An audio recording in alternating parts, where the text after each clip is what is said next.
So, a transition, going from rifle, what's happening, what am I feeling? My light's up, I'm firing, and then all of a sudden what? Yeah, light and reduced recoil, right? I get that light and reduced recoil impulse. As soon as I felt that, that light goes off and I'm transitioning. Well, light went off. Where are they still shooting? Where the light just went off at. So now I'm braking. So as I am conducting this transition, I feel that light and reduced recoil impulse, light goes off, and I'm transitioning right is right is right. I'm prepping what? Sights triggered. When the light comes on, I'm now going to re-engage with that pistol. Once I'm here, I now have cover concealment. Gunfight's over. I'm now going to bring this rifle back up.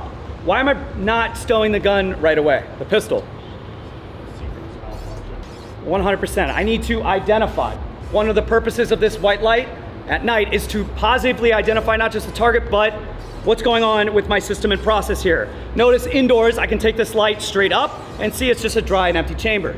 And outdoors, I can recess this light back, not flagging myself, recess the light back, using that bloom to cast into that ejection port. I see that, hey, it's just an empty gun. Now I'm going to, once I decide the scene is safe, now I can go ahead and reset my force multiplier. Light goes off, and I'm going to stow the gun and go ahead and reload this weapon, right? Insert and make sure it's back up hot and running. Again, light is up, I transitioned, right is right is right, I came out, I finished the job. Light stays on, finger goes straight and off trigger. Bring the rifle up, identify, recess the light or take the light up to the ceiling for your team to identify. From there, I'm now good, I'm going to take that light off, stow. If I have time to stow this, I also have time to watch it go in. So safely goes in, I'm inserting, back up, and now I come back out. Positively identify and make sure the scene is still the way I left it, all right? Make sure you guys are taking the time and having a good disciplined recovery process on your transition cycle. Do not immediately just go back through the motions like you do during the daytime. Rifle, transition pistol, stow pistol, bring up rifle and say, oh fuck, that's right. Or use the light that's casted and reflecting off targets of other people's rifles to identify your problem. Be self-sufficient, identify your problem, fix your problem, all right? If you're working in a team environment, take those lumens straight up to the sky, umbrella those lumens, and you can help and fix other people's problems as well. Say you don't have a problem, the guy to the left to the right of you do, put your pistol light up straight up to the sky, hey man, I got you, go ahead and fix what you got. Simple communication that works very effectively to let that guy understand what your intent is, all right? That's what we're gonna work now. Where we're working it, so our light's gonna be on, we're gonna come up, firing that one round, and as soon as I feel that light reduce recoil, right is right, light goes off. I'm transitioning, but did the light come on right away? No, I prep my grip, I prep my trigger, I prep my sight, as soon as the light comes on, 1, 2, 3. Staying accountable, once I'm done, pregnated pause, breathe. I'm gonna bring the rifle up, look, identify, and now I can go back to holster, fixing my problem because the scene is safe. Back up, 3 rounds to the blue. 100% accountable to that size of target. No excuses. You're going too fast. Guess what you're probably gonna do downrange? Miss. This drill is intended to slow you guys down so you're understanding, digesting, and processing exactly what you're doing right and wrong, all right? Let's get online and do it.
When I don't narrow my gate, I just walk like I am in the mall. This is what my laser is doing.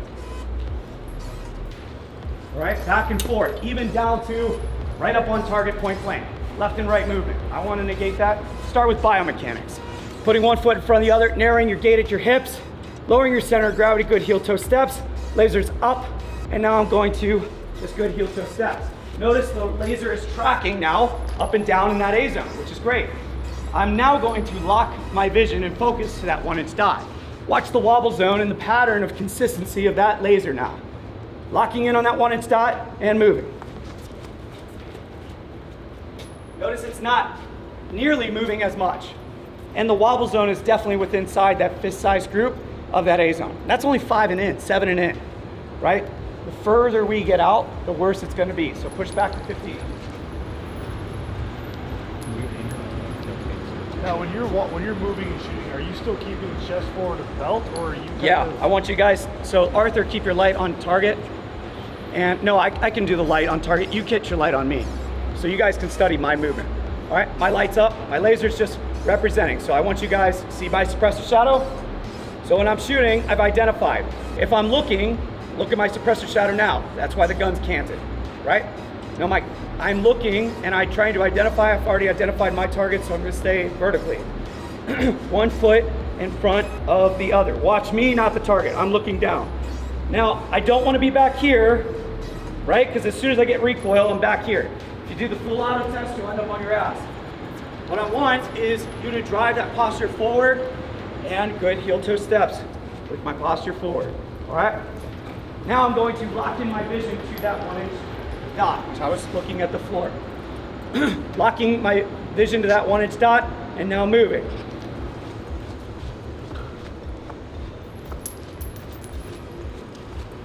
All right, and you guys see it's not leaving the whole plane of the target. But if I walk like I'm walking to you guys right now, it's gonna cross left and right. If I don't lower my center of gravity, good heel toe steps, narrowing my gate, putting those one step in front of the other, I'm gonna suffer severely on keeping that dot steady. A lot of guys ask me, if you don't have a laser, a lot of guys ask me how to keep the reticle steady. Understand and accept the reticle is going to always move, you are moving, all right? Your focus doesn't move, it's a fucking paper target. It's a 1-inch dot on a paper target, it's not moving, you are moving. Start training your brain to look for something small, stay target focused. The wobble zone will follow and hover around your focus. So, one more time. Laser's up, dot's up, and I'm moving. As I move, keep that focus on that 1-inch dot. And notice I'm moving pretty fast and I'm still staying within the size of that A zone region. But I'm not looking at my reticle, I'm not looking at my laser, I'm looking at that 1-inch pacing. Laser on, lights up. Now, when we're moving and we're not shooting yet, where are my eyes? In a 1-inch tube, processing information through a 1-inch tube, or over top? Over top. 100%, why? Or see what's in front of you. You need a full field of view to process. You don't want that, and you don't want that, the reticle, distracting you. You want to be able to identify that's subject of interest, that's a gun. Now create sight alignment. After you've developed an aim small, miss small, discipline, sight picture, early, sooner rather than faster. All right, moving on down range. Notice, where's my gun canted?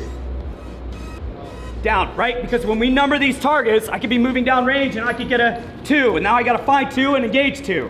All right, I don't want 2 to be hidden by my suppressor shadow. All right.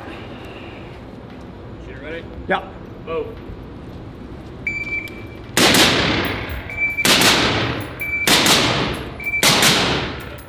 All right. First two iterations, my eyes went chasing that laser. All right, doing it again. Stay focused on that pasty. Literally tell yourself, stay focused on that pasty.